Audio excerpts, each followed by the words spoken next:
នឹងក្តៅវៀតណាមបានរកឃើញថ្នាំคล้ายៗដែលបណ្ដាលឲ្យមានជំងឺមហារីកនិងក៏ដូចជាជំងឺផ្សេងទៀតជាច្រើន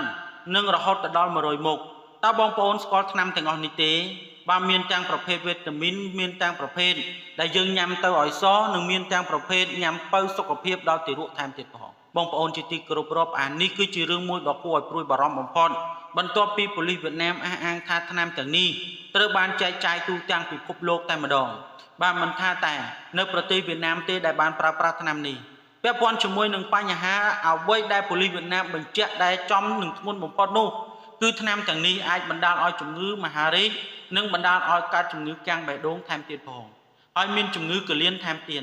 រហូតដល់100មុខបងប្អូនពិតជាច្រើនមែនទែនហើយថ្នាំទាំងអស់នេះបើវាអាចបង្កគ្រោះថ្នាក់ដល់សុខភាពរបស់មនុស្សមេដានិងទារកថែមទៀតបើសិនជាហូបទៅប៉ះចំថ្នាំទាំងនេះហើយវាសិតសឹងតែជាប្រភេទប្រើប្រាស់បើវីតាមីនហើយថ្នាំខ្លះមាន QR code មាន barcode ហើយមានទាំងលេខកូដប្រទេសថែមទៀតប៉ុន្តែបងប្អូនដឹងថាគេដឹងតាមរយៈអីអត់បើយើង scan QR code គឺឃើញបាទអំពីពេលពលាននៃការផលិតបើយើង scan barcode យើងមើល barcode បើមានការបើបញ្ជាត្រឹមត្រូវបើយើងមើលតាមលេខកូដប្រទេសបើមានមកពីប្រទេសត្រឹមត្រូវប៉ុន្តែគេអាចត្រួតពិនិត្យបានថាថ្នាំនេះជាប្រភេទថ្នាំคล้ายៗដោយគេបានយកគ្រាប់ថ្នាំទាំងនោះបាទយកទៅធ្វើការត្រួតពិនិត្យដល់ផ្ទាល់បាទទើបគេដឹងពាក់ព័ន្ធជាមួយនឹងបញ្ហានេះបើយោងទៅតាមការផ្សាយរបស់វៀតណាមបងប្អូនបាទមានចំនួន100មុខបាទនៃប្រភេទថ្នាំហើយនៅក្នុងនោះគឺមានទាំងប្រភេទថ្នាំខ្លះដែលបងប្អូនបានប្រើផងដែរប៉ុន្តែយ៉ាងណាក៏ដោយសង្ឃឹមថាបងប្អូនទិញមានវិជ្ជាបញ្ជាត្រឹមត្រូវបាទទិញពីគ្រូពេទ្យនឹងមានប្រភពត្រឹមត្រូវបាទនេះគឺជាចំណុចមួយដែលធ្វើឲ្យបងប្អូនបាទមិនព្រួយបារម្ភតែបើបងប្អូនទិញតាមបុគ្គលខ្លះបាទលក់ទាំងមិនមានវិជ្ជាបញ្ជាលក់ទាំងបាទមិនដឹងប្រភពបាទលក់ទាំងខ្លួនឯងហ្នឹងបាទយកពីប្រទេសវៀតណាមហើយថាយកមកពីប្រទេសផ្សេងគឺវាជារឿងមួយដែលធ្វើឲ្យមានបញ្ហាខុសហើយយ៉ាងណាក៏ដោយសង្ឃឹមថាបងប្អូនដែលប្រើប្រាស់ថ្នាំទាំងនេះបាននឹងទៅពិនិត្យសុខភាពឲ្យបានត្រឹមត្រូវតែបើសិនជាបងប្អូនទិញមានវិជ្ជាបញ្ជាបាទទិញមានគ្រូពេទ្យដឹងឮគាត់ជាអ្នកណែនាំអានឹងអត់ជាបញ្ហាទេដោយសារតែគ្រូពេទ្យបាទគាត់ទិញ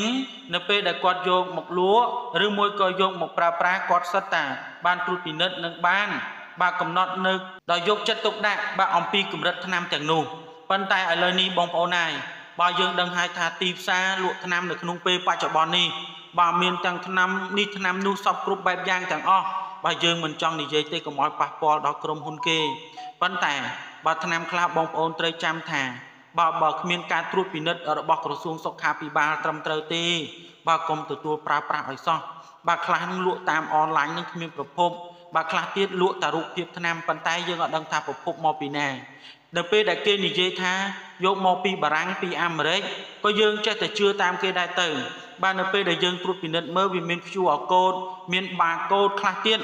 មានទាំងលេខកូដប្រទេសទៅទៀតប៉ុន្តែគេអាចរកឃើញតាមរយៈការយកថ្នាំទាំងនោះយកទៅធ្វើតេស្តនៃគុណភាពនិងក៏ដូចជាយកទៅត្រួតពិនិត្យនៃគុណភាពរបស់វានិងកម្រិតនៃការព្យាបាលនិងក៏ដូចជាសមត្ថភាពរបស់វាថាថ្នាំនេះបាទពិតជាមានសមត្ថភាពអាចព្យាបាលឬមួយក៏អាចការពារបានដែរនៅក្នុងកម្រិតណានេះទើបជាការរកឃើញយើងដឹងហើយថាកាលពីអំឡុងឆ្នាំ2012បងប្អូនប្រកាសជាអាចជ្រាបហើយបាទរឿងទឹកដោះគោមួយប្រភេទបាទនៅក្នុងប្រទេសចិនដែលលក់នៅក្នុងទីផ្សារ Amazon បាទទឹកដោះគោនោះក្មេងៗហូបស្ទើរតែទូទាំងប្រទេសហើយនៅពេលចុងក្រោយទើបក្រសួងសុខាភិបាលរបស់ចិនបានប្រកាសថាទឹកដោះគោនោះអ្នកដែលទទួលទានធ្វើឲ្យខូចកលៀនបងប្អូនបាទនេះគឺជាចំណុចមួយដែលធ្លាប់កើតមានឡើងនៅក្នុងប្រទេសចិននាពេលកន្លងទៅហើយមិនថាតែនៅប្រទេសចិនទេឥឡូវនេះបាទវាទូទាំងពិភពលោកទៅហើយបើយោងទៅតាមការបញ្ជាក់របស់សមត្ថកិច្ចបាទរបស់វៀតណាមបានអះអាងថាផលិតផលคล้ายៗដែលដាក់ស្លាកនាំចូលពីអាមេរិកតាមនេះគឺត្រូវបានត្រួតពិនិត្យនិង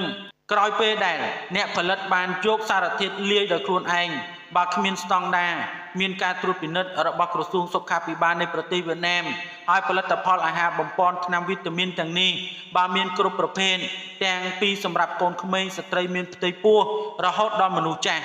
បាទមានគ្រប់ប្រភេទតែម្ដង ដូច្នេះនៅក្នុងនោះមានដូចជាប្រភេទវីតាមីន E